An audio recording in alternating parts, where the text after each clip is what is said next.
Welcome to meeting number 2 of the House of Commons Standing Committee on Veterans Affairs.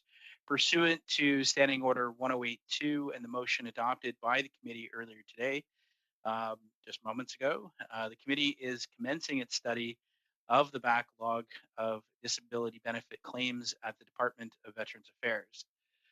Today's meeting is taking place in a hybrid format pursuant to the House Order of September 23rd, 2020.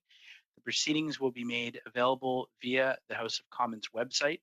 So you are aware the webcast will always show the person speaking rather than the entirety of the committee. To ensure an orderly meeting, I'd like to outline the following. Members and witnesses may speak in the official language of their choice. Interpretation services are available for this meeting. You have the choice at the bottom of your screen of either Floor, English, or French. The members participating in person proceed as you usually would when the whole committee is meeting in person in a committee room. Keep in mind the directives from the Board of Internal Economy regarding masking and health protocols, but I don't think we have anybody in the room today. Before speaking, please wait until I recognize you by name. If you're on the video conference, please click the microphone icon to unmute yourself. So, a reminder that all comments by members and witnesses should be addressed through the chair. When you are speaking, your mic, or when you're not speaking, I should say, your mic should be on mute. With regard to the speaking list, committee clerk and I will do the best that we can to maintain that. But if you do wish to put up your hand, please do so. I will keep through the Zoom chat. I will keep an eye on that as well. And now it's my pleasure to welcome back the witnesses to this committee. General Retired Walt Natinchuk, Deputy Minister for Veterans Affairs, Canada, and Stephen Harris, Assistant Deputy Minister, Service Delivery. Witnesses, you'll have 5 minutes for your opening remarks, and then we'll get right into questions. And first questioner we have is MP Broussard. General, I love your smile. Love to see you back. I wish it was in person, but the next 5 minutes are all yours, sir. Thanks very much. Every time I unmute myself, someone mutes me again there, Mr. Chair. So, Mr. Chair, ladies and gentlemen, it is a pleasure to be back with you again. And I just recall it was the 10th of March I attended this meeting and went back to Charlottetown for the retirement of Michel Doiron, who retired on that Friday, the 13th of March. And so the pandemic began. We are certainly living in interesting times. Canada's veterans and the organizations which serve them face extraordinary challenges in the face of this global pandemic. In now 7.5 months of this crisis, Veterans Affairs Canada continues to learn and to adapt to support the needs of our veterans and their families. We began making adjustments as soon as the pandemic was declared last spring, creating a working group with our veteran stakeholders and making adjustments to how we can enable veteran well-being during this crisis. In addition, we shifted to having our employees work remotely from sanctuary while ensuring that they could deliver services and programs by digital and virtual means. We invested in additional networking resources and established remote working procedures. We learned how to use tools just like this and learned new ways of working. And using these tools, we continue to connect directly with our veterans and with their families, with veterans associations and stakeholders, hosting numerous gatherings of our veterans and their stakeholders. Our folks continue to reach out to thousands of veterans who are case managed, who are frail, or potentially vulnerable by the nature of their injuries or illnesses or their circumstances to determine how we may assist them during this crisis. We have strived to ensure that our veterans and their families continue receiving the services and benefits they need for their well-being. Since the start of the pandemic, we have continued to process and approve applications and ensure the funds are dispensed through the Disability and Financial Benefits Program. We have also adapted our benefits and services to align with public health protocols. For example, we've extended telehealth coverage to include not only mental health, but physiotherapy, occupational therapy, and other treatments. In addition, the costs of personal protective equipment needed for our veterans to receive treatment is being reimbursed. With regards to the wait times, I know we're going to focus on that here today, but we continue to advance in accordance with the plan that we shared with members of the committee on our objective to achieve the service standard and clear the backlog. In this, the 75th year of the end of World War II, we have also continued to recognize the service and sacrifices of those who served our nation, and we have moved to a virtual and remote event and launched new commemorative videos and podcasts delivered by digital media. In conclusion, Veterans Affairs Canada continues to learn and to adapt in this new operational environment, and we will strive to enable the well-being of our veterans and families with care, compassion, and respect. Thank you, Mr. Chair. Thank you, General. Up first, as I said, MP Broussard for 6 minutes. I will, being that this is the first meeting with witnesses, normally if we're in the room, I'll kind of do the 1 minute kind of reminder. And I'll do that at the 5 minute mark. So the next 6 minutes are all yours, sir. Hey, thank you, Chair, and thank you, General. Good to see you again. Back on the committee, and really always appreciated the candor of our discussions in the past. And Steve, good to see you again. I know we spoke last week, and it's great to have you in front of committee as anticipated. I want to start by focusing on the Parliamentary Budget Officer report. The situation within Veterans Affairs and the increase in the backlog cases it didn't happen as a result of COVID. We saw a trend even before COVID hit that dealt with the increase in these cases. And the direction of the department and within the Parliamentary Budget Officer report, I mean, he spoke specifically about how a lot of these backlogs could be reduced and in some cases even eliminated. Based on his report, can you indicate to me whether you're in agreement with his assessment or not? Sir, thanks very much for the question, and great to see you again as well. And I would say that we agree with the report that we need to have additional staff horsepower to assist us here over the next while as we continue to innovate, changing our processes, and also using all of the digital technology that we can, while at the same time ensuring that we can exercise the whole aspect of giving benefit of the doubt and also of ensuring for compassion for the needs of our veterans.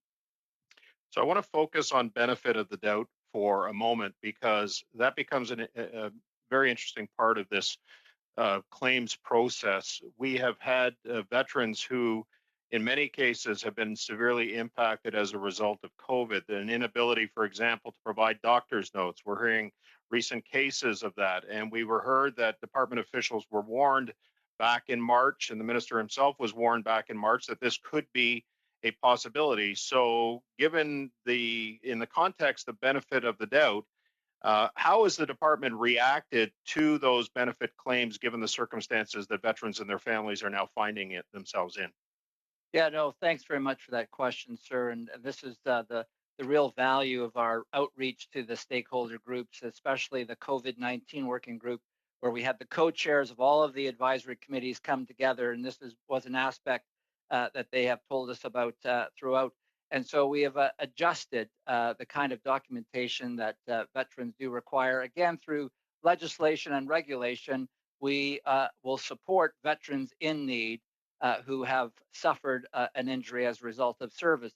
So we've adapted a number of our document requirements in this regard, and I'll just ask Stephen Harris just to amplify in that on this issue. Stephen? Thanks, Deputy, and thanks again for the question. There have been a number of things that we've continued to do over this period of time. Of course, there are a number of files that are with us already that we continue to work on and process as additional veterans may come forward and look to apply during this period of time as well. And so veterans can continue to apply to the program, even if they're not able to get into a doctor at this point in time. That documentation can follow. There is a requirement to be able to validate the service that's related to the disability or the illness or the injury that's being claimed. There's also a requirement to be able to do the assessment as to the impact of that illness or injury on individuals. And so, in cases where there's palliative or urgent needs, we've been able to make some exceptions and make things move a little bit more quickly. And in other cases, people can continue to submit applications, have additional documentation follow as they're able to get to a health provider or a physician to be able to make some of those adjustments as well.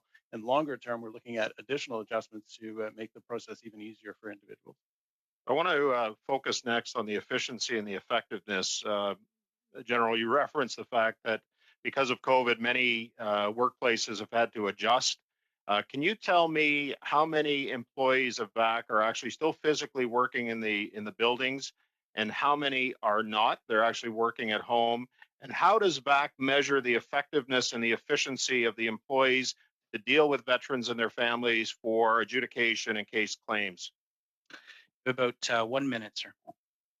Yeah, thanks very much for the question, sir. And at this point in time, we are following the Treasury Board, who is the employer, guidance that our employees are encouraged to remain in their or working remotely during this period of time and to abide by the public health guidance. What we have done in Veterans Affairs is we kept all of our buildings accessible. And while we are continuing to put in physical barriers and follow all of the protocols, we have set a maximum of 10% occupancy on location as these adjustments are occurring.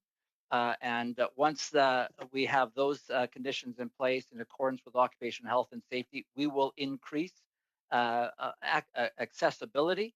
Keep in mind that people who have critical and essential functions have been going to work right from the outset. We could provide you a picture in time in terms of the number of people in the offices, but it is minimal. It is like under 100, and we have a department of over 3,500 employees. But what was interesting is to see how quickly we were able to use this digital access across the board so that we have well above 95% of our department fully operational and working. And we've been comparing what a normal year looked like in the past vis-a-vis sick leave and other leaves compared to this year with sick leave and this special leave, and to see actually a reduction in sick leave, whereas some folks who are managing the family at home, you know, the kids and all those kinds of things have to take the special leave. But I'll tell you, they are so committed. Sorry. Oh, sorry. I wasn't even talking to you. Sorry, sir. So just to say that we've even had employees who took this leave because they have preschool kids at home and no daycare and those kinds of things, and still are being productive across the board. I'll ask Stephen if we can just talk to efficiency and productivity. Oh. Just in 30 seconds, what I'd add is the disability program is one of those where we are able to very easily measure outputs in terms of the kinds of decisions and the amount of payments that are going out the door to our veteran clients. And so with the adaptation at the onset, there were some early changes that we needed to make in terms of ensuring that everybody was set up to work remotely. And I'm would be pleased to indicate at this point, we are producing at a rate at this moment that is equivalent to where we've been before. We need to do more and do better. That's part of what's outlined in the wait times initiatives as well. But we're matching our output at this point to where we were pre-pandemic. Thank you very much. Sorry, guys. I got to get better at the muting and unmuting thing. I was trying to cut off Mr. Natinchuk there and wasn't very good at it when I was on mute. So, Mr. Casey, you're up next. Maybe I'll do better this time. Thank you very much, Mr. Chair, and nice to see you, General, and Mr. Harris. Mr. Harris, I understand you're the new Douaron. Is that right? That is correct. Yeah, that's not what they call you, though. I know that. Not in front of me. Yeah, and based in the national headquarters. I'm based here in Charlottetown. Yes. Great. Okay, I want to start with some testimony that came before the committee on March the 12th by the president of the Union of Veterans Affairs Employees, Virginia Vaillancourt. But just to set the context, I understand that the workforce at Veterans Affairs Canada has no fewer than 5 unions representing it. I wonder if you could break down for me the representation of the employees that are directly involved in the backlog and clearing the backlog, just so that we can get an appreciation of which union represents which group of employees. Yeah, no, thanks very much, sir. Great to see you again. And just to say, am I off mute? Great. Could I just say that the adjudication process involves membership from several unions. The vast majority of employees of our Employees in Veterans Affairs come from the Public Service Alliance of Canada, and in Veterans Affairs, they are referred to as the Union of Veterans Affairs Employees, and that's who Virginia Vaillancourt represents. And that is the majority of our employees, and for the most part, they are performing functions in adjudication, such as administrative decision making. That is to say that a veteran might present with a straightforward injury, such as a musculoskeletal, ankle, knee, hip, back, hearing, and tinnitus. And so it's a straightforward situation. There's a table of disabilities, and they're able to make decisions. At the same time, there are many veterans who present with more complex injuries, and therefore the case would have to be considered by a medical professional.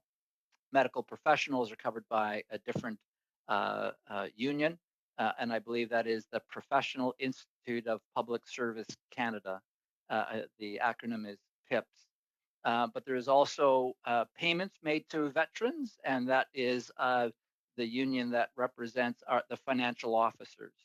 There are another union that has occupational therapists. There's another union with lawyers from the legal profession.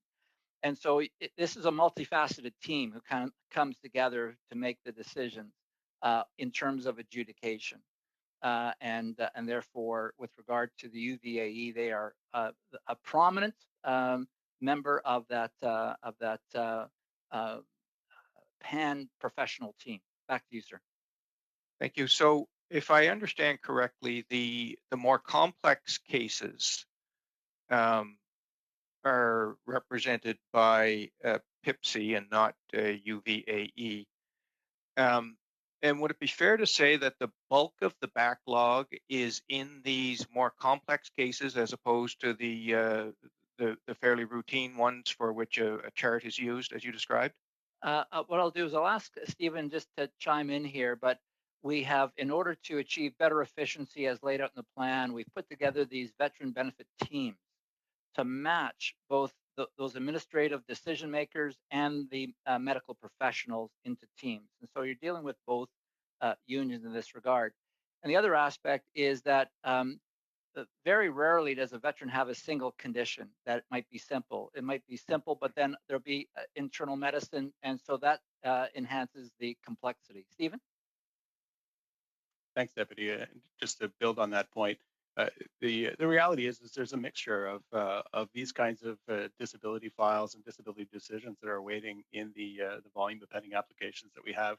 Some of them are much more complex and require reference to a health professional that's likely a nurse, but they may also be referred to a doctor for further consultation as well when you get into multi disabilities or multi or complex type files.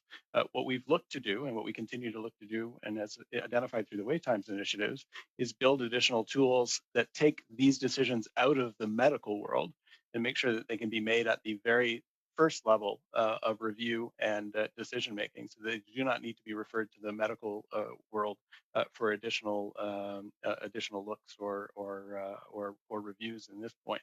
And so there's a mixture of these kinds of files that exist across. I would say that our top 5 conditions. Thank you, Mr. Harris. I got to get one more question in before we're done. Very short question, Sean. Yeah. Do you agree with Virginia Valancourt that it's unfortunate that a lot of the adjudicators are based in Charlottetown? No, sir. I do not. I am just so thrilled with our employees wherever they are across the country doing amazing work.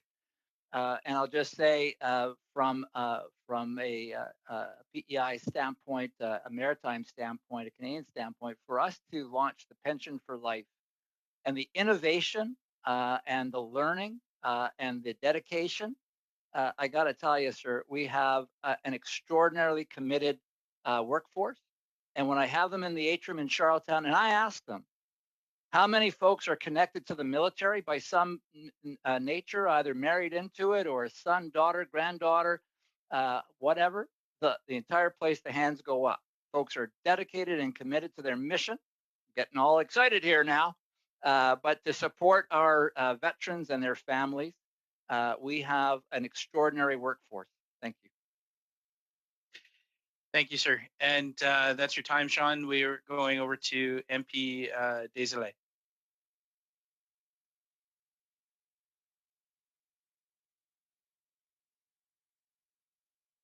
There you go, sir. Excusez-moi, ça y est. All righty, I'm on. Good. So, good afternoon to everyone, dear colleagues and Mr. General. Welcome. First question. It's a simple one, but also complex at the same time. In the papers in the last several weeks or months even, they say there's a difference between how quickly Francophone files and Anglophone files are being processed. What do you say to that? Mr. Desilets, merci for the question. And I'm sorry, I have to, because of this translation function, remain on the English channel here for the time being.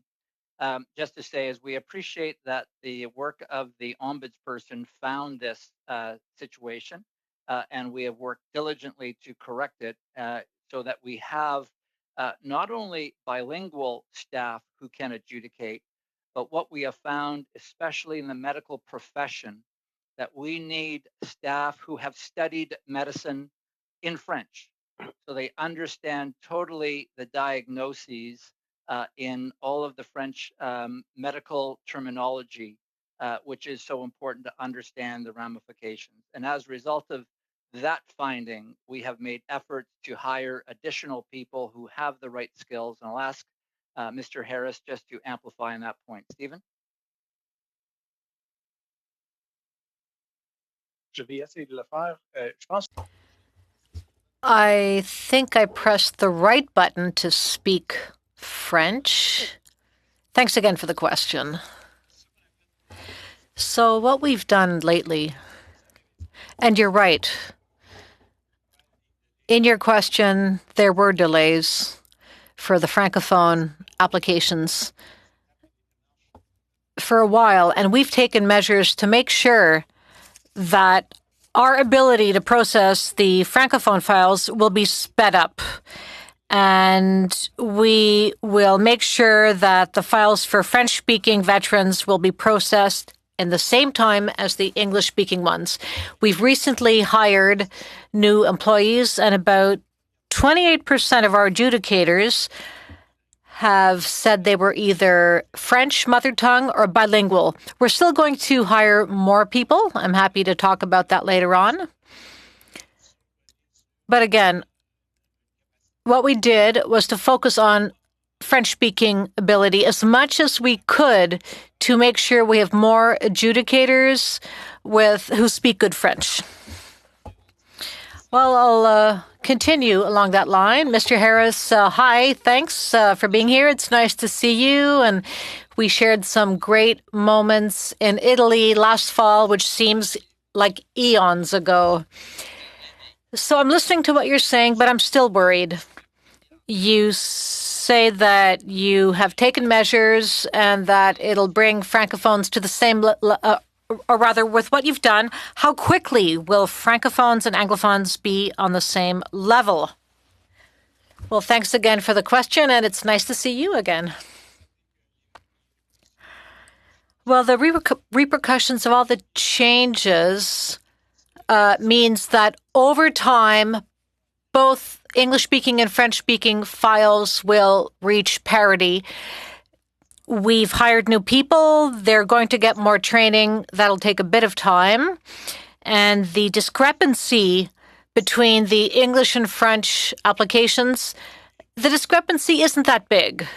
But again, we want to fix the problem. I think it'll be fixed by the end of next year.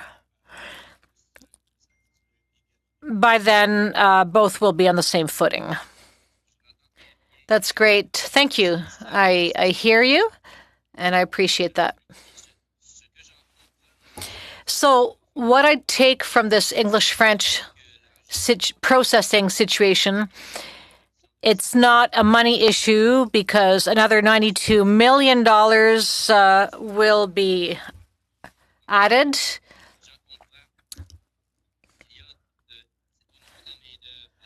But I think the problem seems to be finding the right workers.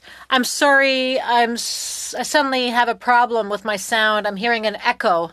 I don't know if you have the same problem? But anyhow, coming back to the issue at hand, it sounds like it's hard to find the right people. And I'm afraid that that problem will not change because everywhere there's a shortfall of workers.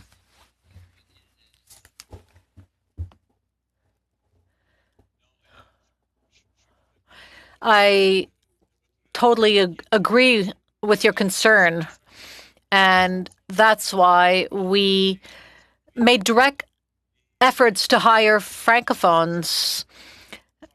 And so these future adjudicators will be trained in French. French as a first language, and a lot of them are bilingual as well. And they'll be able to process English or French files. But we certainly did try to attract new Francophone employees to fix the problem. And I think we did well. I think we did well. Well, I do hope that it'll work. Now, I'd like to hear you on a motion we passed to help eliminate or bring down the backlog, the processing backlog.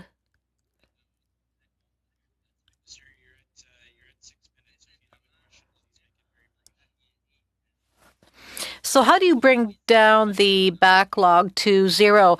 What about pre-authorizing every single application, and then you can go back and reject some of them if there are reasons to do so? So what do you think about that? So the pre-approval of every application. Very brief answer, please. Sir, again, at this point in time, what we've been able to do is operationalize the plan that we've handed out to the committee members, and perhaps in the next go around, Stephen can just answer how we have been able to make some progress even before the additional staff are trained. I'll leave it there. Thank you very much. MP Blaney, please. Well, thank you, Chair, and it's very nice to see you, General. Always wonderful to see you. And thank you so much, Mr. Harris, for participating today. Of course, I have said a lot about this in the public sphere, my desperate concern for the disability backlog that we have in this country. And I think the reality is when my office is getting phone calls and emails from veterans across Canada who have applied for the CERB program because they cannot access the program that they fought so hard to earn. We know that we're in a situation that is extremely urgent, and we're continuing to work with those folks to make sure that they get their resources, but they're also protected and not given any sort of trouble because of their applications. And I certainly hope that's something you guys are working on as well. So I've been in this committee, as you well know, for a couple of years now, and we're still waiting to see this disability benefit application process backlog get caught up. And of course, we want to make sure that service standards are maintained. But unfortunately, we're seeing the reverse happen. So, we've talked about increasing public service capacity. I'm very happy that there was a significant amount of hires, but we know from the PBO report and just from what we heard from the union that we need to hire so many more people. But I'm also just wondering what's happening with the integration, the process innovation, and the digital solutions. We keep being told that there's going to be processes in place that are going to shorten the timeline, but we're still not seeing the impacts on the other end. I'm just wondering if you could give us an update when those will be done. And as a forewarning, I only get 6 minutes, so I'm going to give you a little while, but I do need to get to the next question. Thank you. I can unmute myself. So thanks very much. We had a meeting with the Royal Canadian Legion yesterday, and to hear of a case whereby Stephen's team put out a decision in 10 weeks. It's great. I just have to make sure that we can try to get everybody to 16 weeks. I would like to reassure you that over this 7.5 months since we last spoke, before that period of time, over this period, that we have moved diligently to operationalize the plan that we handed to you. And in addition, with, again, very appreciative of the additional resources, moved out swiftly to try to hire. I will ask Stephen to address these points and to provide sufficient fidelity that you're looking for. Stephen?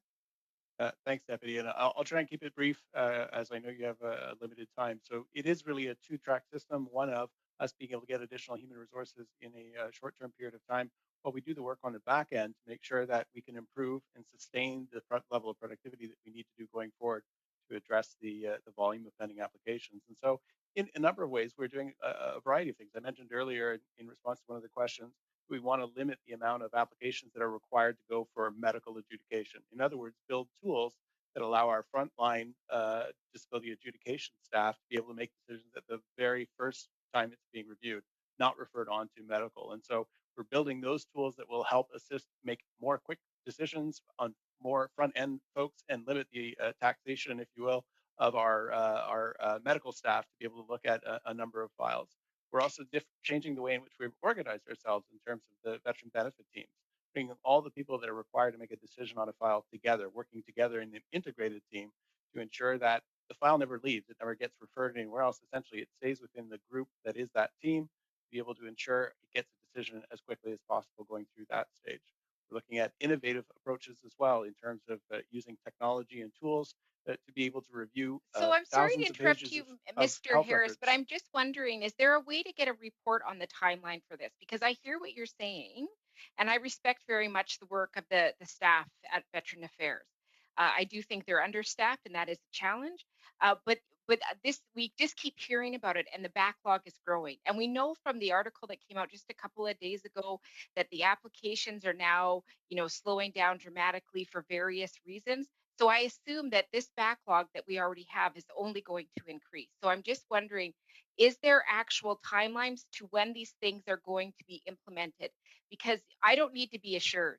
I appreciate you assuring me, but I think who needs to be assured is veterans in Canada. Yeah, and so there are a variety of timelines depending on the initiative. And what I would offer is that in terms of the volume of pending applications, that includes the applications that we may have received yesterday or last week that are within our service standard now. The backlog, as you've indicated, those files that are beyond our established service standard of 16 weeks, has in fact gone down over the course of the last number of months. And so we've been able to reduce that by about 15% or so, down under 19,000 over the course of the last number of months by focusing our efforts and our resources on being able to do this. That's good. But I'm going to interrupt you again because the PBO report was very clear that if we continue the way that we are right now, and because I'm not getting specific timelines, it seems that's what we're going to be doing. It's going to be 2.5 years before we even get the backlog we have today finished, let alone the one that's going to be growing on the other side of this. So the timelines really matter. Is there any way you can tell us when these programs are going to be in place? Well, for example, the veteran benefit teams were implemented as of June 1st. So June 1st of this year, we made the transition, even in the COVID environment, to working from this point of view. The work that we're doing on the trying to resolve medical issues at the earliest possible stage will be an ongoing effort. And some of the information technology approaches and improvements that we're making are ongoing as well. And so that's why it's a two-prong approach to be able to have that surge of additional resources to be able to make the decisions and get the volume of pending applications down while we do those changes in the background to allow us to have that long-term sustainability in terms of decision making. May I also add that based upon, again, the support we've received from government, we have started to hire additional staff who are now in training. And Stephen's team across the department has expedited and improved the quality of the training so we can turn these folks into decision makers.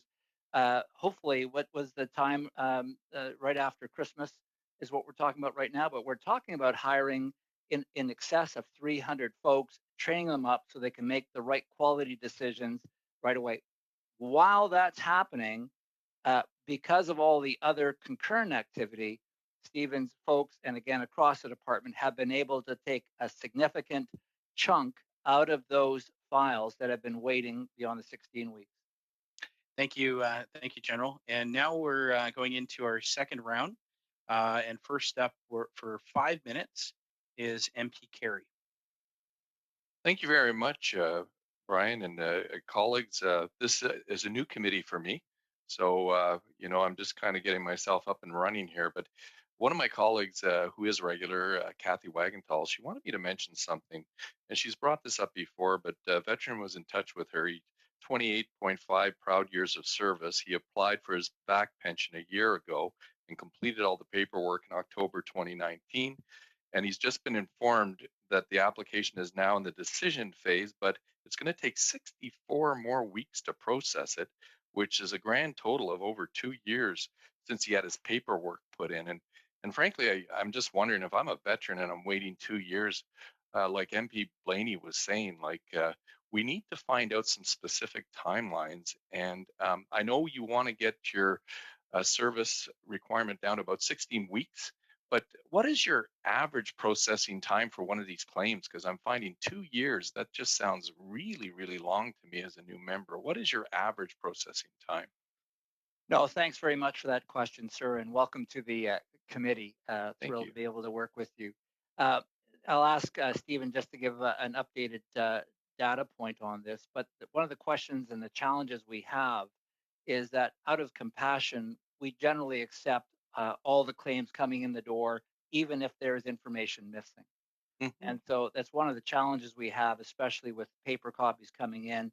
We've been able to improve that process by going to more digital, and kind of like when you fill out your provincial licenses or taxes, the form will only go forward when it's complete. And so we're dealing with those paper copies in terms of finding information in order to get it complete and then get the records and get moving out on it. Over to you, Stephen. Where are we at now?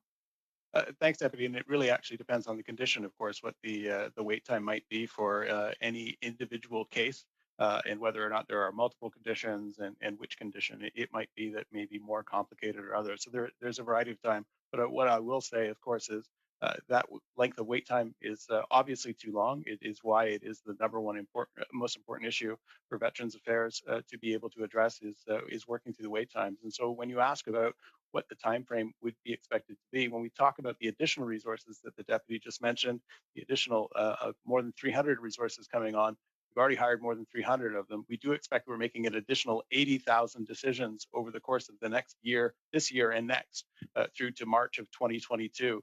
And so there's a timeline whereby we expect to make so enough decisions to get back down to a backlog or those files that are beyond 16 weeks of our service standard under 5,000. All right, then I'll ask Mr. Chair, maybe if Mr. Harris could provide us with the average time that we have right about now. And if you want to categorize it, I'm fine with that, but I'm just wondering where we are at now.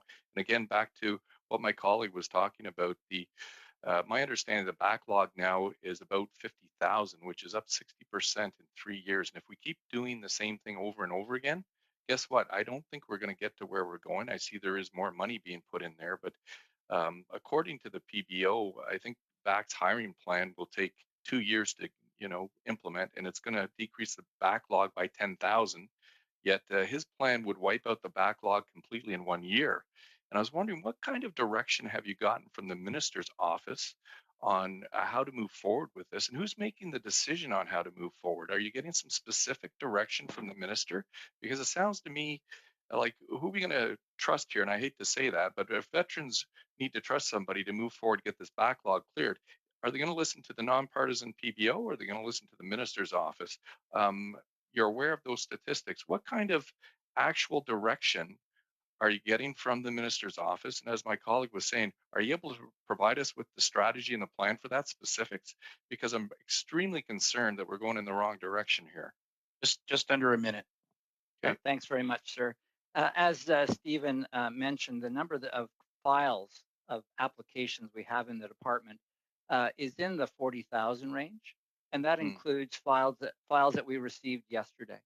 It includes the files that we received last week. Those files that were in excess of 16 weeks at the beginning of this pandemic, when I spoke to the committee on the 10th of March, the number that were beyond the 16 weeks was about 23,000, if my memory serves correctly, and we can confirm that. But what Stephen has indicated is we've actually reduced that 23,000 by around about 15%. So my understanding is we're south of 20,000 files that are beyond the 16-week. And the fact is that we have done all of these additional improvements, and now we're bringing on additional staff in order to accelerate decision making. We're following the plan that the minister has carried forward, and appreciate all of the support with the additional resources, especially in terms of staff and innovation. Sir. Thank you very much. And now for 5 minutes to MP Lalonde, please. Thank you, Mr. Chair, and certainly General and Mr. Harris, congratulations on your new role. First, I want to say congratulations, for to yourself and all your team. As you explained this transition, we were having this conversation on March 10, and suddenly on March 13, everything went in a different direction. And certainly, I want to commend yourself and all the employees and your team to have transitioned very quickly in these challenging times. Just a note this morning, I was at the launch of the City of Ottawa.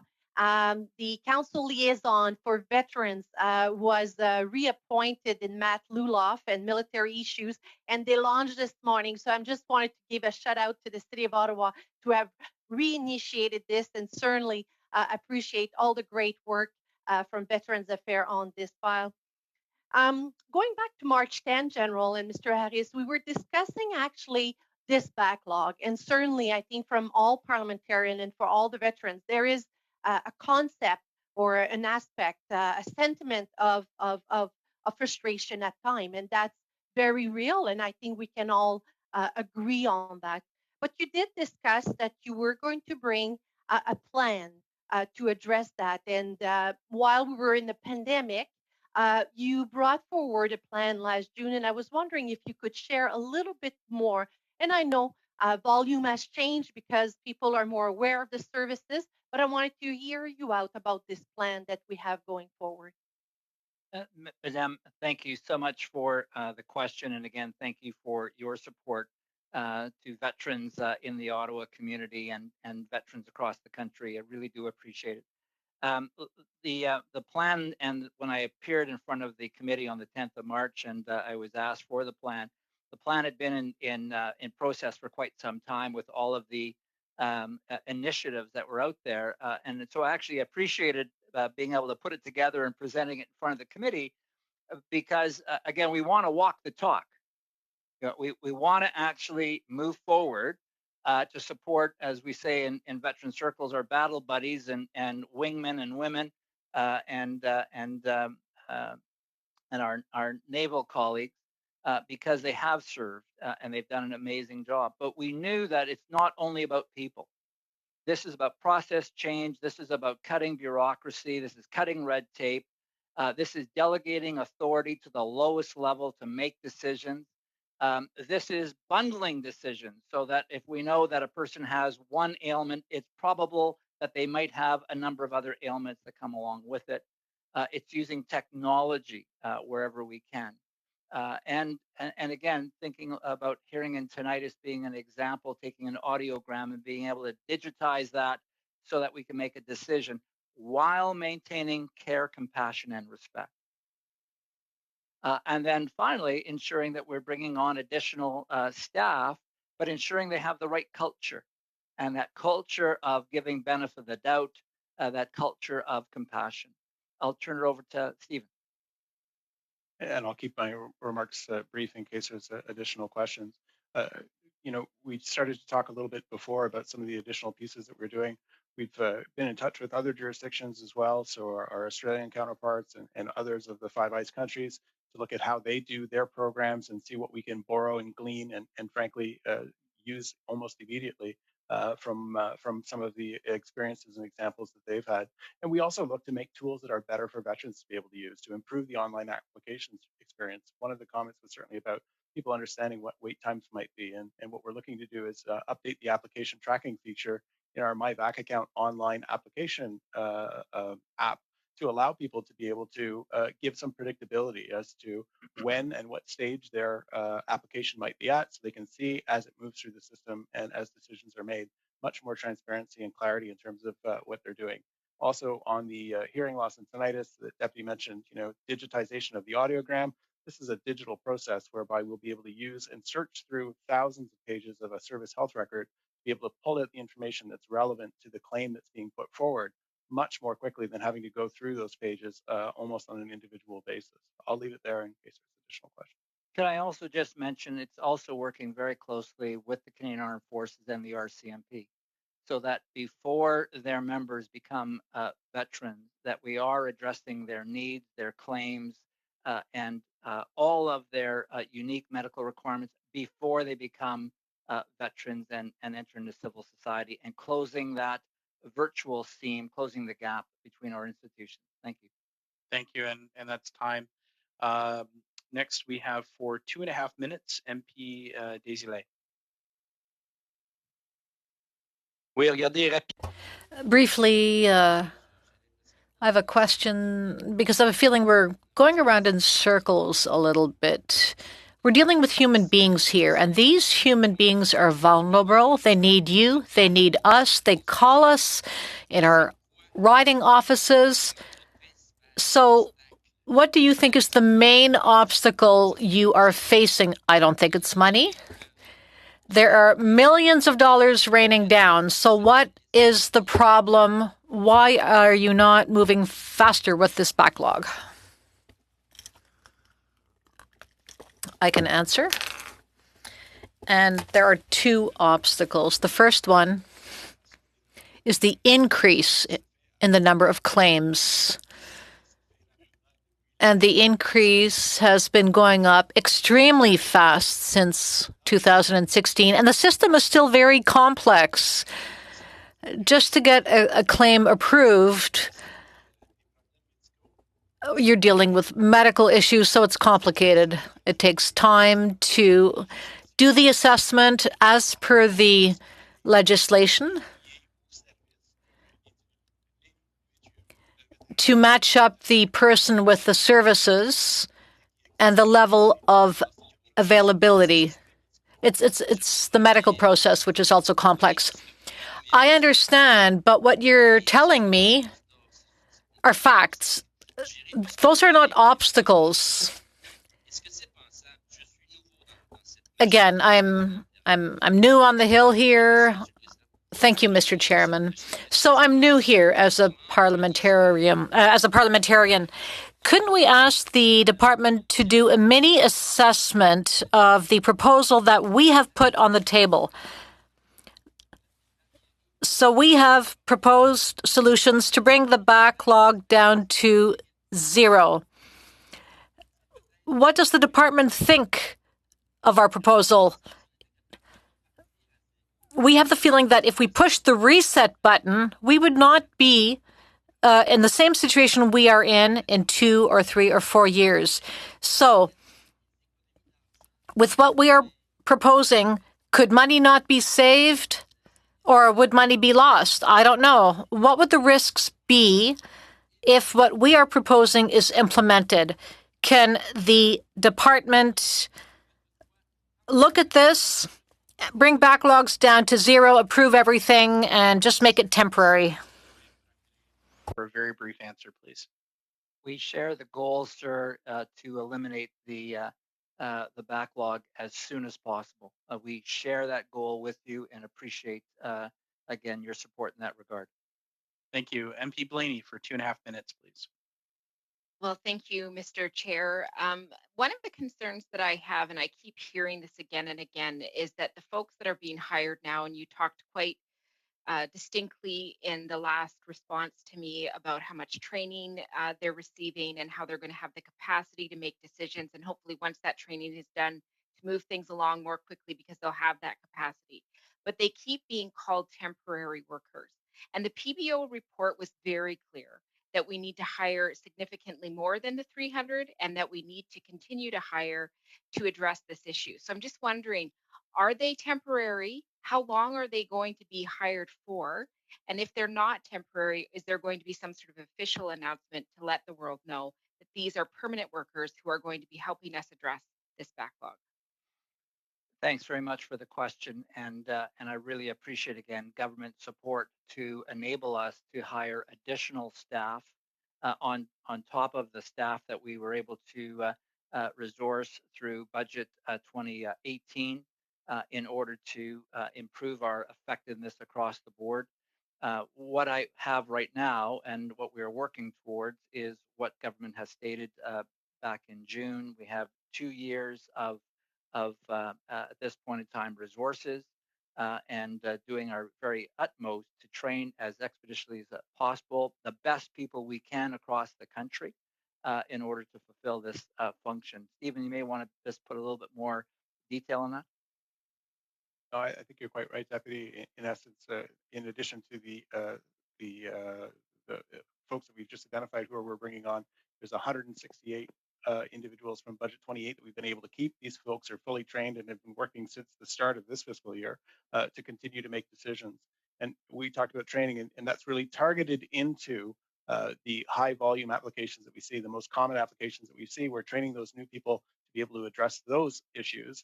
And our more experienced people can then go on to some of the other files that are in the volume of vetting applications and address those. We'll target the training on those individuals who are coming in, make them efficient, and get them up and running immediately. Okay, and one thing for clarity, I've got 30 seconds, is that you said 23,000 people before were beyond 16 weeks, and it's gone down 15%. So that would be just under 20,000 now. Is that correct? Actually, just under 19,000. But that would be, sorry, I just want to make sure I get this right. We have veterans who put in multiple claims. So the 23,000 are not 23,000 people. It's 23,000 claims. And again, the number of veterans who put in a single claim is very small. Thank you. Thank you, General. And now over for 5 minutes to MPC back, please. Thanks, everyone. And I'm new to the committee as well. General, I love your positive attitude and the desire to get things done. So I have some real questions. I don't think that if it's not measurable and deliverable, it's really not a plan that's going to work. So I have some very specific questions, and I want to, if you can answer them as succinctly as possible. So you talk about a number of reforms, limit the number of applications that go to medical. So what's the goal on how many applications will be reduced? How will it be measured? And what's the anticipated effect on the numbers or the percentage reduction in the backlog? Thank you very much for the question, and welcome to the committee, sir. The one thing that we do not control is the applications coming in the front door, either the volume or the nature of the injuries or illnesses being claimed. But you must have an estimate on these reforms. There has to be a best practice. Do you know what the estimate of that particular reform will have on the current backlog that you say somewhere south of 20? Well, absolutely. And I'll ask Stephen just to get into a little bit more fidelity here, but just to say that we are benchmarking with our American, Australian counterparts in terms of those best practices in order to have measurable results across the board. Stephen? I'll give you the example that we used in the veteran benefit team. So we piloted the veteran benefit team's approach. Again, that's bringing everybody together to make sure that we've got a full team to make a decision on a file without it actually leaving. We think that's about a 10% based on our pilot activity, about a 10% improvement in productivity in terms of output and decision making. With respect to your question on the element of medical referrals, that one's a bit more tricky to measure. It will be in stages as we are able to build the models that need to be used for a variety of claims. And so as we build each one of those, we expect there's a benefit to that. We'll be able to measure that benefit as we build each of those models, but it's a process for that part. Is there a document that you've prepared internally to show what you anticipate the effects of the reforms that you've been outlining that will show what your anticipated reductions in the backlog or improvements are? And if so, is that a document that could be shared with the committee? Stephen? We've got a number of documents, including the public plan, that doesn't specifically reference individual numbers from that perspective. What we have looked at is expecting to make additional about 80,000 decisions over the course of the next year and a half. And we can certainly share anything that we have that we produced that indicates any kind of output from some of the initiatives that we've identified here and in the plan. That would be great. Here's the challenge I'm having. I like that you're talking about these reductions and you believe your reforms are going to take effect, but the PBO seems to disagree. The PBO seems to say that their projections show that if the total number of full-time employees for 2021 and 2022 are retained for an additional 12 months, the number of pending applications could reach 0 in the first quarter of 2023. So they're saying you'd have to have further extensions of these people's employments to get the backlog down to 0 in 2023. You seem to be saying that what you have right now is going to reduce the backlog.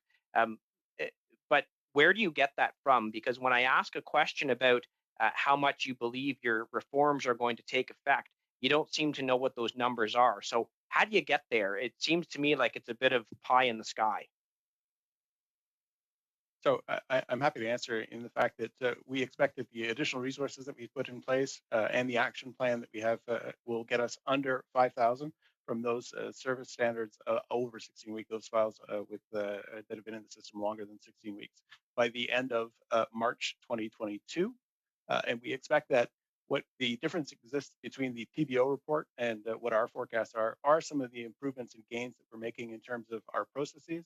Something like a veteran benefit team that is not incorporated into what the PBO estimated going forward. As well, the PBO estimated or included in terms of some of the decision-making folks that don't make decisions, resulting in a lower per person output, if you will, of what the estimate might look like. And so our estimate for internal decision-making would have us making more decisions than what the PBO estimated, because I think they took a broader look at the number of people involved in the actual decision-making, including some folks that do administrative and clerk work. Okay, I'm almost out of time. I'm just going to ask a couple of questions quickly that maybe you can undertake to answer if I run out of time, because I got the 1 minute signal about 40 seconds ago. How are you doing on the hiring with the number of employees, the LTEs that you've been projected to hire? Are you meeting that number? If so, great. If not, why not? And are you retaining them as well? Are there people that are leaving through attrition that are going to affect your ability to meet the targets you're setting out with the volume of employees you have to hire? That's time, but I'll offer a very quick question or quick answer, please. We've been really fortunate that for the numbers that we're trying to hire, we've had about 1,600 applications for about just over 300 roles in the department. We're trying to keep our team as happy as possible to reduce attrition. And Stephen and his team have been extraordinary in now engaging just over 300, and they're into the training pipe. So we're tracking pretty well. Stephen? I'm going to have to cut you off, sir. Sorry about that. If we can go to now MP Amos, please. Thank you, Chair. And thank you to our two witnesses. As always, it's a privilege to hear from you. C'est un grand plaisir. J'aimerais continuer un peu dans... I'd like to follow up on the challenge. Not a good thing to do. I'll just speak in English and keep it simple.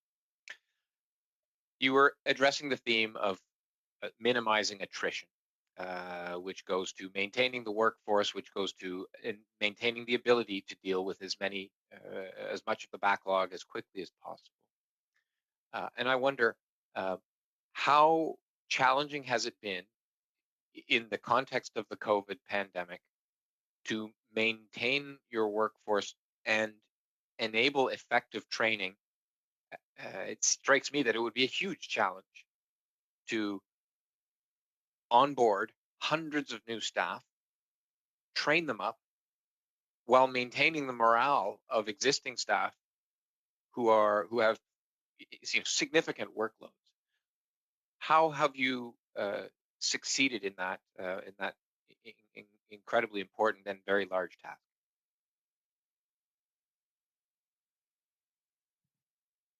If you're on mute, Deputy. General, you're on mute there, sir. Whatever I said was brilliant. I can never repeat it again. Anyway, sir, I just great to see you again, and just to say, I think that folks would be very proud to see what the public servants have done in the midst of this pandemic. The Monday after I spoke to all of you, we had 973 employees who were able to connect as we went to our remote workstations, and very quickly we've reacted to bring folks on, as I mentioned in my opening remarks. So that we're firing at over 95% effectiveness on these remote means in order to support our folks, while at the same time, Stephen and team hiring literally hundreds more employees and training them virtually. So the ability to learn and to adapt to this virtual and remote environment has been extraordinary, but also the outreach to veterans, literally calling thousands of veterans each day. And in some areas of the department, actually productivity is better than when we were back in the office. Just say that our call center is answering their calls within 2 minutes, well above the 90 percentile, which is over the service standard. So just to say, what we're trying to do is enable the employees to feel safe, that their health is safe while they are reaching out and supporting veterans and enabling productivity to the best of our ability.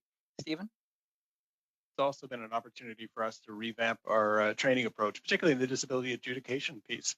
Normally, we would have, if hiring this many people, have people come in and do sort of classroom training. We've been able to make that transfer over to a digital environment where we have online training. We've built quickly online training to be able to target that and give people the essentials of what they need to get them into a decision-making mode as quickly as possible. And so the staff has worked very diligently to both onboard and now working to train those individuals, those over 300 individuals that we brought on, and maintaining the others that we have in a decision-making mode and changing the trainings. It's been a bit of a forced opportunity for us, but it's a good news story for the longer term of us being able to onboard regularly people and train them at a distance. Thank you for that response. I'm going to shift into French as I ask the chair to advise how much time I have left. You have a minute and a half. Okay. Alors, merci. Alors, thank you. Very briefly, can you comment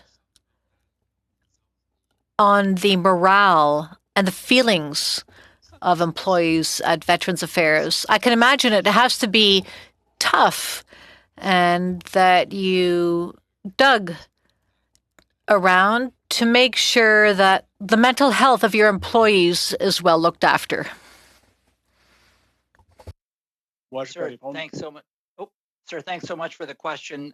Just to say that in addition to the outreach to the numerous veteran stakeholders, my associate and I had 25 town halls with our employees and communicating with them directly. Again, in a crisis, this kind of feels like an operational deployment.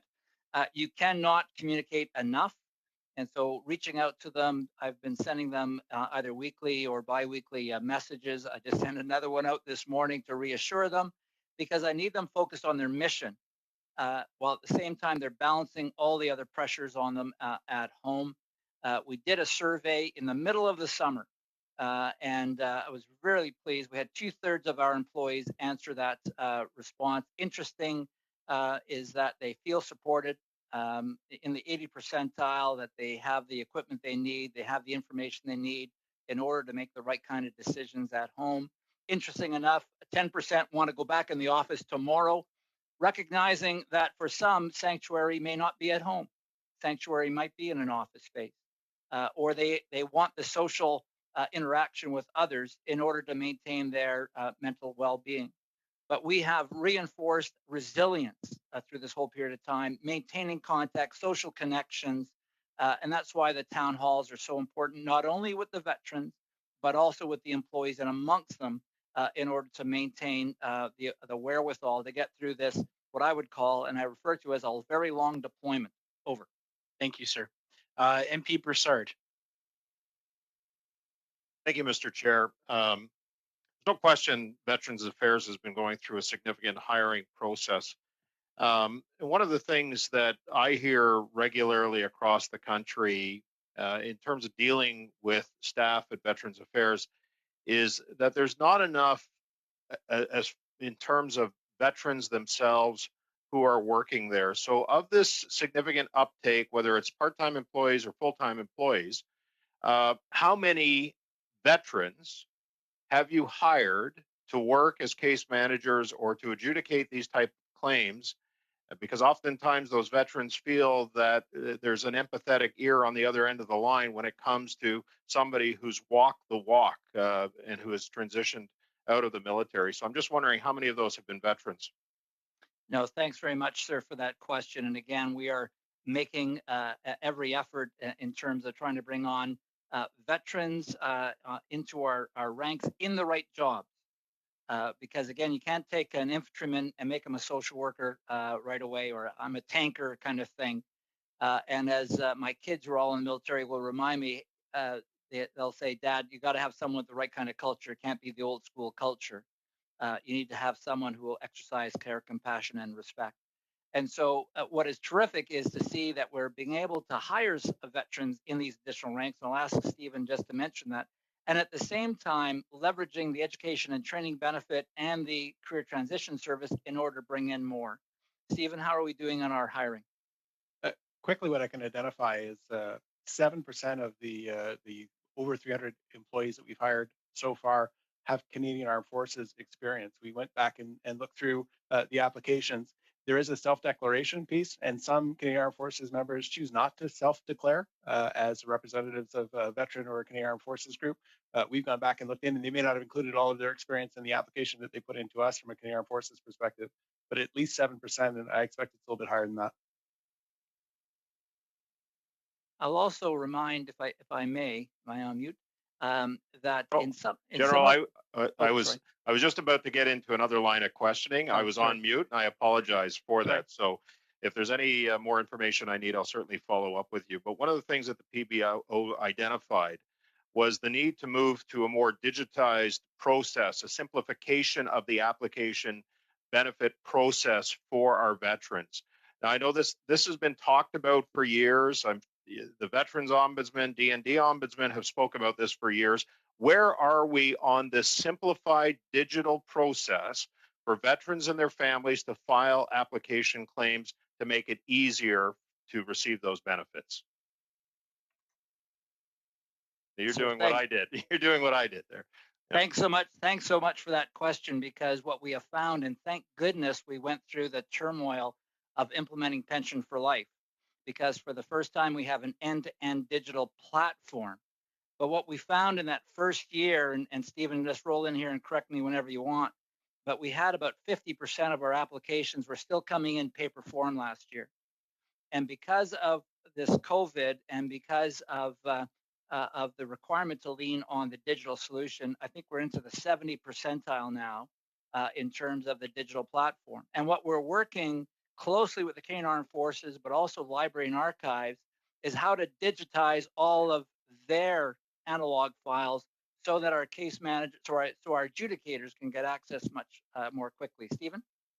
So you're quite right, Deputy. It's about 75% since April 1st have been coming in as a digital application or through my back account and the online process that we put there, through guided web forms that help veterans walk through each step of that process, make sure they fill in all the information and minimize the amount of incomplete applications. Of course, there are still ways in which we support those veterans who don't or can't use that kind of digital approach.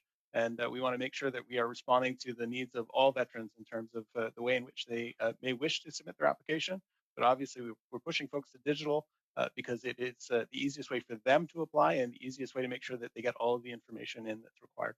Sir, can I just say that Stephen has such a tough job, and like Michelle before him, because no matter how they push this, what I'm trying to tell them is, in the same way that when I do my taxes, I use TurboTax.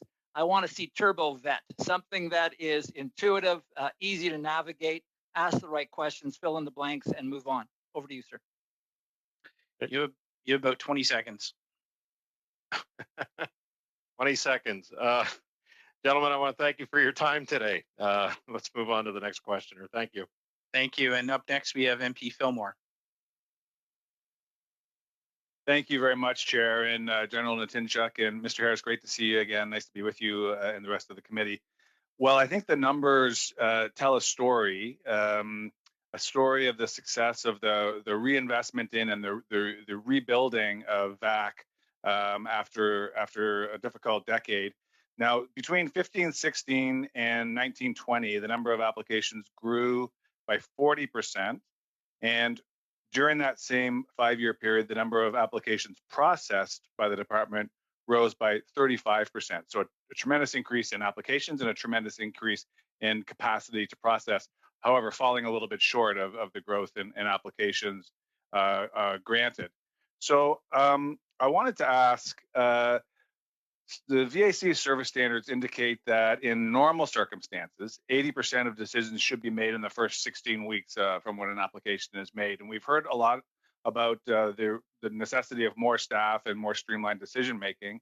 But I think we also need to have a better understanding of the specific reason that a claim might not meet that standard beyond the bureaucratic people power issues. So I was wondering if you could describe what normal circumstances are, and has there been a time when VAC has had the pleasure, the privilege of normal circumstances? Sure. When I read the history books, when I showed up in this new posting with Veterans Affairs, I looked at the history books and I saw that the first backlog in VAC happened in the early 1920s. Very good. Okay, and if you look, there's a history of the Veterans Charter, and it talks about the massive problem of 1925 on the backlog. Just to say is we are all hands on deck working hard in order to clear the backlog right now.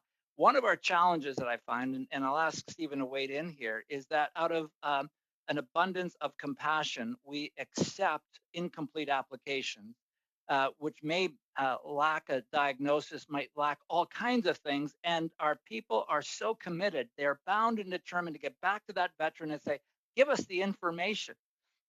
Because it's not here.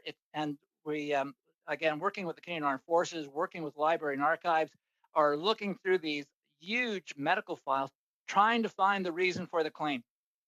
Okay, thank you. Well, I'll repeat what I said back in March, which is that long wait times are not a symptom of a problem. Of course, we must address the wait times and improve them, but they're actually a symptom of the great success of the programs that are being offered, and I believe that to be truth. In the mere moments that I have left, I wanted to flip over to gender. We also read that the average female client, that application takes about 3.5 weeks longer than male clients, and I just wondered if there was anything you could context you could bring to that about what might be at work there and how we could do better. Yeah, no, thanks very much for the question. And again, we appreciate the work of the ombudsperson who actually led us to that point. And just to say, as we drill down to it, and you should be aware that we have hosted 3 summits focused on women veteran issues in order to understand this even more. And as well, the minister approved the creation of an office for women veterans and LGBTQ2 veterans. We've just had another seminar there and are learning more. I'll ask Stephen just to amplify on what we've learned. Stephen? Thanks. I think that what we've seen is the number of applications that have come in from women veterans over the course of the last little while, a little bit above what we would see, normally speaking, from their representation in the Canadian Armed Forces. So about 16% of the applications that are with us at the moment come from women veterans, and they do wait a little bit longer. It has been noted both by the Ombudsman and in terms of our internal reviews that they wait a little bit longer. We are currently undertaking reviews of the program to better understand from a GBA plus, a gender-based analysis plus point of view, how our current practices may have impacted that, and what we need to do to be able to address that, ensuring equitable treatment for everybody across the board. When we see large scale applications that are specific often to male veterans, often we build up patterns and approaches that recognize those patterns and make decisions in a much easier way for something that is most common to us. When we see conditions that women veterans may have that may differ from what is the traditional pattern of a male veteran, that ends up being looked at differently in the system. And we need to adjust the system so that they have the same approach, standard of treatment, and outcome. That's a work that we have in progress that we've ensured that we're aware of. We're monitoring very closely the wait times and the length of time that it takes for women veterans applications to be processed. We're making adjustments to make sure that we can address that. Okay. Thank you very much. And now over to Deputy Desilets. Merci, Monsieur le Président. Thank you, Mr. Chairman.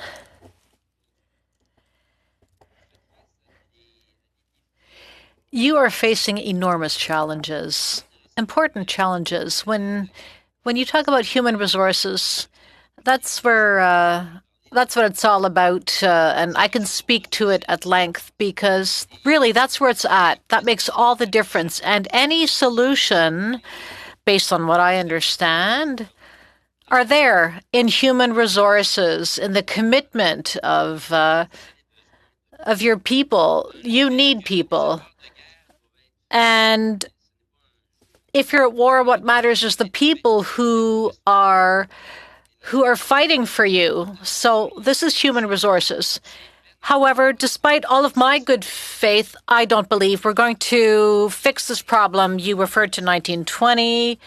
That surprised me. But, Mr. General, you said that you are accepting incomplete claims. My question, I'll ask it again. Is it possible that the department might study the feasibility of pre-approving all disability benefit claims which are outstanding, and what positive or negative outcomes that might have, how much it might cost, what extra expenses might be incurred? Would the department actually consider assessing the pre-approval of all disability claims? Répondez un ou l'autre. Either answer, any answer is good. Sir, thank you very much for the question. Again, as we move forward with the mandate that the minister has received, automatic approvals of claims is in that mandate, and you'll see the mandate commitment is to look at automatic approvals for the most common injuries and illnesses such as mental health and musculoskeletal. And so we are obviously looking at what is in the mandate letter. Thank you. That's you have about 5 seconds left, so I'm going to say that's time there, sir. If that's okay, and we'll go on to MP Blaney for 2.5 minutes, please. Thank you, Mr. Chair. So I want to just start with a clarifying question. Earlier, we talked about the fact that a lot of veterans are challenged right now with COVID-19, not being able to get to a doctor, so they're not being able to fill in their applications. So we've actually seen a distinct drop, about 50%, I understand, drop of applications. And it sounds though that you're trying to make way for those applications to get in. So even if they apply, you'll take the documentation and then they can add the rest of the medical aspects later. I'm just wondering, how is that working? And is there, thank you to my former colleague, Mr. Desilets, how is that sort of working? And is there a way to sort of have a pre-approval process during this time to make sure that people are getting the resources that they need to survive? No, thanks very much. And just to say is that we are accepting applications where, in fact, a diagnosis might follow, or indeed, rather than a physician or a psychiatrist, a nurse or other medical professional might be able to fill out the paperwork. again, working with medical professionals across all the provinces in order to expedite the claim process into the department. And at the same time, with regard to mental health injuries, we have our Veterans Affairs Assistance Service, which is again very much of a triage capability that is open to not only the veteran but veteran families and associates in order to expedite treatment or access to treatment across the board. I'll just ask Stephen just to drill in a little bit more in terms of what we're doing. Stephen? Thanks, Deputy. And that's exactly it. And so a medical assessment doesn't necessarily need to accompany the application when it comes in. And so even during this period of time when somebody may not be able to access a physician to get some kind of diagnosis, they are still able to apply. And we still do encourage veterans when they have any need to come forward and make an application at this point in time. And if that documentation needs to follow because they're unable to get to a physician at this point, that application can follow later. And what we've done is we've extended the period of time. Can I just get one clarifying part though? Is there any resources tied to that? Because that's great that the application is happening, but what about the part where they actually get the money to live? That's time, but I'll allow for a very quick, quick answer. And so, you know, the legislation requires us to go through the stages of the adjudication piece. And so we must make the service attribution, and then we must make the assessment related to that. There is not an opportunity at this stage to make any kind of pre-approval according to our legislation. Except that the Veterans Emergency Fund, which we have actually expanded access and the authority during the pandemic, that now Stephen's staff can approve up to $10,000 based upon a veteran requiring need, even before a claim is submitted, up to $10,000 in extenuating circumstances. Over.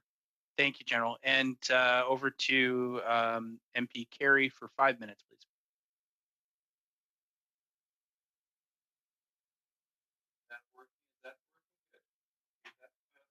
I don't hear you, sir.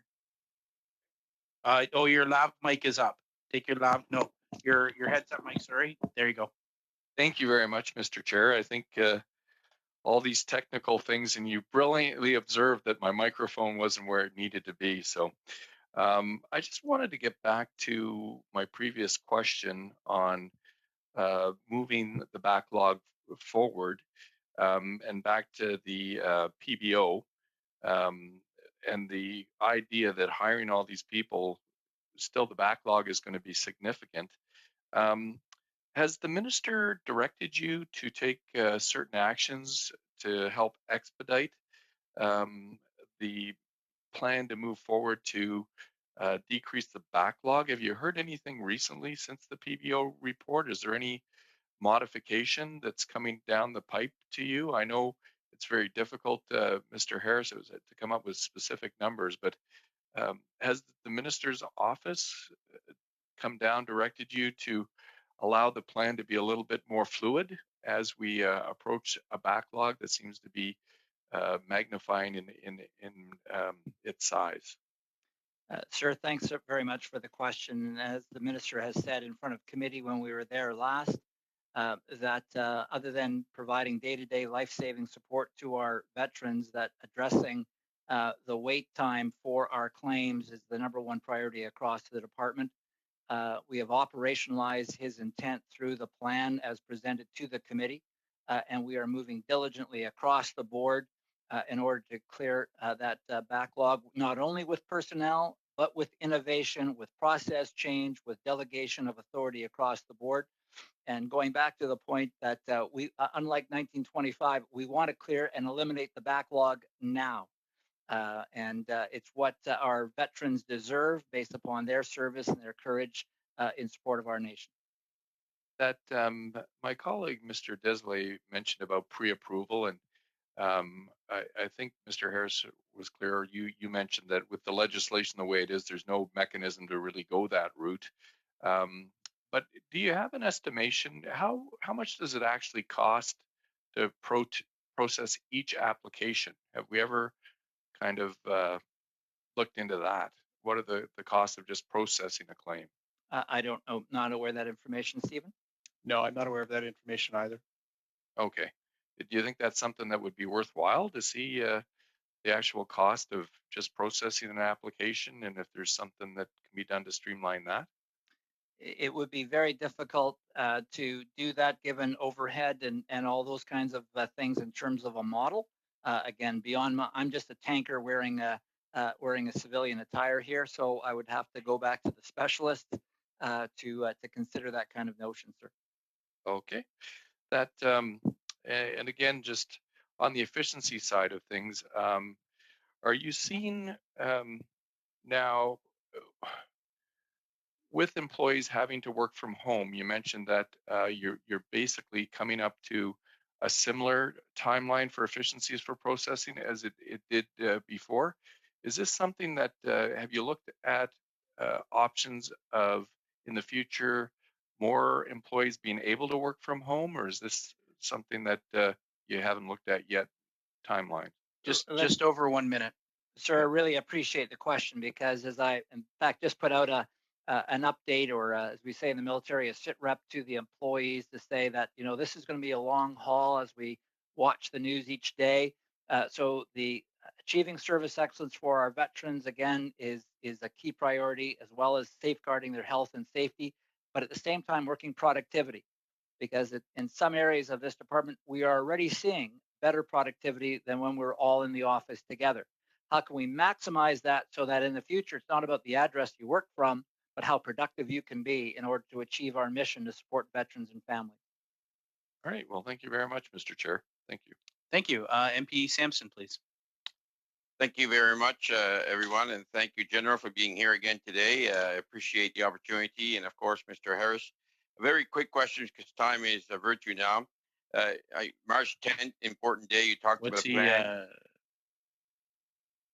Pardon me? Sorry, go ahead. Okay. March 10th, you talked about the plan, and then you delivered the plan, and now you're talking about the pieces of the plan. Could you list the specific elements from the plan that does not factor in the PBO's report when he does his calculations? Because there are pieces very important in your plan that he does not and did not take into consideration when he wrote his report. I'd appreciate if you could give us the quick specifics. Thank you. Thank you, sir. Great to see you again. I'll ask Stephen to speak to the specifics. Stephen? Thank you, and thanks for the question. I can name a few for you offhand. I won't be able to go through probably the entire list, but in terms of the digitization of the approach for hearing loss, what I spoke of earlier in terms of putting in an innovative tool to be able to get through that much more quickly by using essentially a search function from a digital point of view, that's an example that would not have been in there. The veteran benefit teams are not something that would have been calculated in there as well. Again, our early pilots on that have demonstrated about a 10% increase in productivity. The work that we're doing to ease the way in which veterans can apply and make that as a simple process is not necessarily going to be on the output point of view, but is going to help us in terms of ensuring that we've got complete applications coming in as well. There is work that we're doing with our health professionals as well to make sure that those doctors and physicians that we've referred to during this committee meeting today who have to fill out diagnoses and various assessments for veterans can use a digital system to be able to get us the information much more quickly. It'll make the physicians much more efficient in the healthcare system. It'll make the receipt of that input much more efficient as well. There's all kinds of ideas like this. The way in which we're doing the training in terms of our staff, getting them up to speed and being able to make decisions much more quickly is another example. So across all of the domains that we've identified here, there's a number of, I think, significant gains that we'll be able to see in terms of our productivity and our flexibility moving forward. A very good answer in a very short period of time. So I'm going to try a quick one again, which is the team. When you talk about the team, can you quickly explain to the group here what it means, that team, how it makes the process go much faster? Who are the team members? Just quickly. Thank you. So it's everybody who would be involved in making a kind of decision. And so the intake officers, the people who work on pay to ultimately pay out a file eventually, the people who work as a benefits program officer, a nurse adjudicator for a medical reference. So it's everybody who might be involved in making a either simple or complex claim, being able to work together so that the file doesn't actually go through any kind of physical process or digital process of handoff. And that's where some delays can happen when something goes from one person to another. By working everybody together at the team, it's the easiest thing of keeping everything in line and everybody focused on making a decision on particular files and moving it forward from that point of view. And so it's bringing all of the expertise together to be able to make decisions as rapidly as possible. I want to thank you again, because that allows us to see that the file is not being dropped. Everybody that can play a role and get the answers right away are sitting around the same table, making this happen very quickly. Thank you.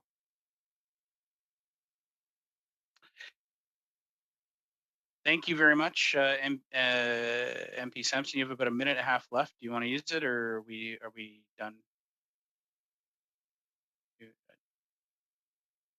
Mr. Seaback might want some of his time. Well, actually, we're right up against it. So if he doesn't want it, I think that's we'll call it. I want to thank General and Mr. Harris for joining us today. This is a very, very important study, and I know it's one that's sort of been on our minds for a very long time because of COVID. So I thank you both for joining us today and getting us back on track, and I think in the right way. So that being 5:30, I move to adjourn our meeting. Thank you very much, everybody, for joining us. I had a few muting problems, but I'll try and get better at that moving forward. And thanks to all the folks, the technicians and folks that helped make this possible. Thank you very much, everybody. Mr. Chair, thank you, and members of your committee for the great support to our veterans and serving members of the Armed Forces and the RCMP. Thanks, sir. Excellent. Thank you. Bye-bye, everybody.